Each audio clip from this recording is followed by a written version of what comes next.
Back to another Chart Nerd TA video. So we're going to be diving back into Algorand today for my daily TA updates. So straight off the back, I'm looking at Algo on the weekly here, and you can see that from this low. Okay, so we're just zooming out and taking basically just looking at a larger perspective here. So this was back in March 2020, so when COVID basically hit. Now from here, guys, okay, you can see that we was basically coiling up in this channel. Okay, it was coiling up between the levels of resistance and support, resistance, and then eventually you came down, you lost that support, you turned it to resistance. Okay, and ever since then you've been under these EMAs. Okay, you formed the death cross on the weekly, and this 20 has been the key resistance line for us. Okay, and this was actually the first time recently on the 19th of September that we actually came up and retested that 20. So that was a first that was the first, because look, you can see right here you had other points, but you didn't actually test the 20 EMA. It's not until you started to form this low, okay, that you've actually came up and you've retested it as resistance, and right now you're being pulled back for support. So what's quite important for Algo here, okay, straight away you can see, okay, you've got this level of support right here. If Algo starts to lose that, it's very, very negative. Okay, it's very, very negative. So I do have potential targets that I will keep as a basis. I will try and save this chart, and basically what I think potentially, only if we lose this low. Okay, so if Algorand starts to lose 27 cents, okay, and it does get rejected by this EMA and it fails to hold this support right here and turns it to resistance, for me there's technical targets to the downside. Okay, and in the near short term, I think potentially what could be occurring is that we could be looking for a larger pullback if we do get rejected here. Okay, and this is a strong resistance point and we lose that 27 cents, as I said, as support. I do think you're potentially looking for a pushback to 21 cents. Okay, and of which you could see that you'd be falling back to this clusteral area of support right here for Algo, okay, which was back previously in 2020, okay, around that sort of area, that sort of year. So but for me, even if it was to pull back, okay, the more you zoom out, even if it was to say come back to that 21 cent area, 22 cent area, okay, where I had that, where is it? Yeah, so even if it was to come back down to that 21 cent area, that 1618, you've got a low here.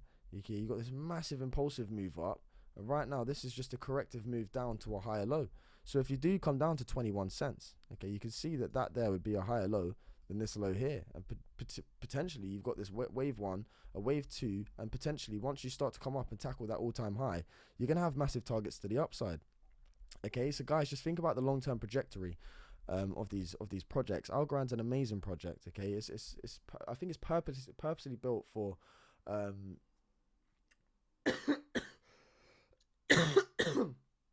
sorry guys, it's for institutional and large investors basically. I don't think Algorand has much demand for a lot of retailers, okay, like ourselves. Okay, I would class myself as some sort of retail investor.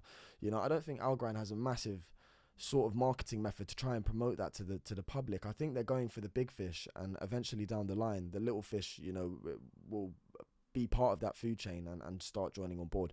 So yeah, I don't think that in the short term this would be a bad play. I really don't, for a project like Algo. I think that it would still class as a higher low than this low in January in April or March 2020, and that's where you could be getting your absolute, the restart of the bull run, and it just gets mad and starts once you start tackling the all-time high. You have got targets to the upside.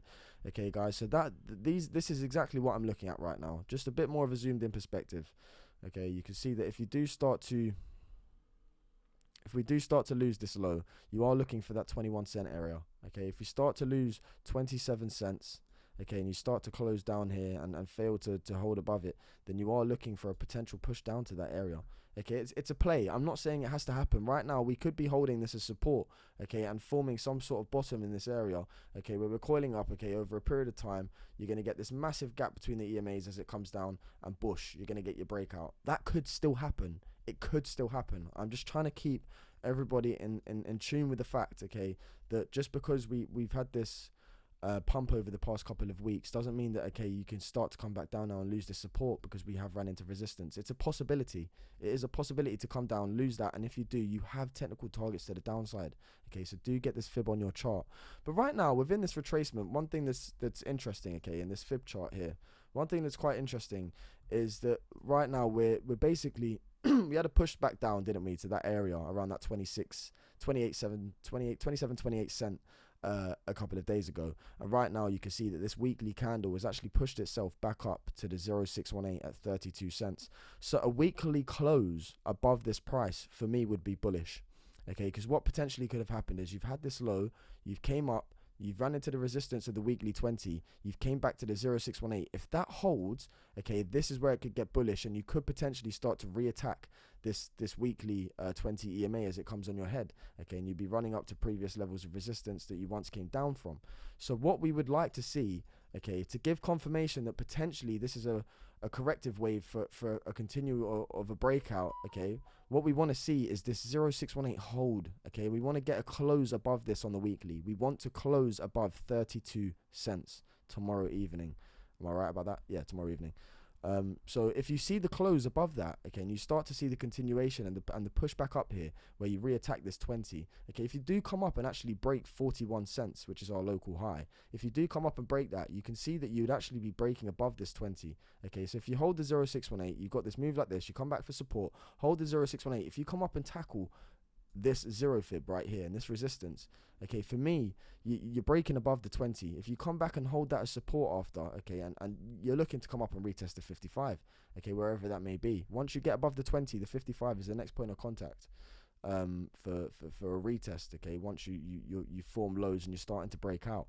So yeah, there's the two scenarios for you guys, okay. If we get a close above 32 cents this week, okay, you potentially you've got a long up back into resistance, or this 20 EMA. It's hard to say where that would be, but I would say at least a push up to this resistance line here where these candles met, okay, at 37 cents, which could provide a long opportunity of around 14% if we do close above 32 cents, okay, and you would be retracing back to this weekly 20.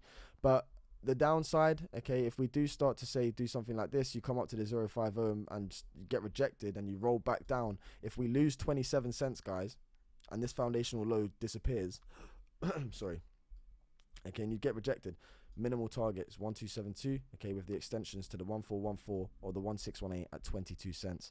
So zooming out is just a good way to keep things and you know, just see the bigger picture on these charts.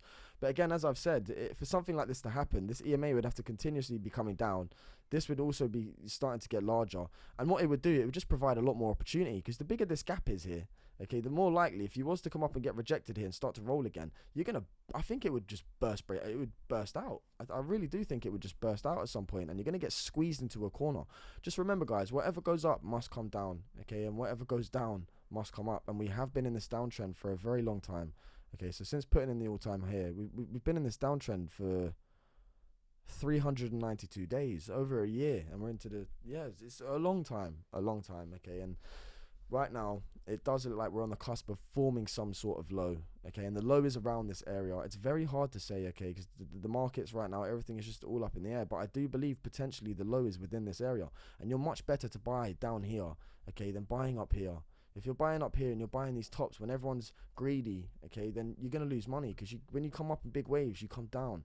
Okay, you come up in big waves, you come back down again.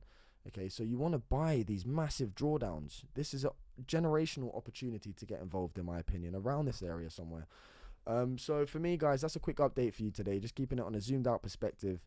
Looking at the charts here, just to finish off, 27 cents, lose that, you have technical targets to the downside, okay. Equally, if we close above this week, okay, and you see yourself close above the 0618 at 32 cents, for me, you are looking to sort of come up and retest previous levels of resistance, and equally this weekly 20 and this zero fib here at the 41 cent local high. Okay, guys, so that's an update for you today. I hope you enjoyed today's content. If you did, please do like, comment, and subscribe. Until next time, from Chart Nerd TA, peace out.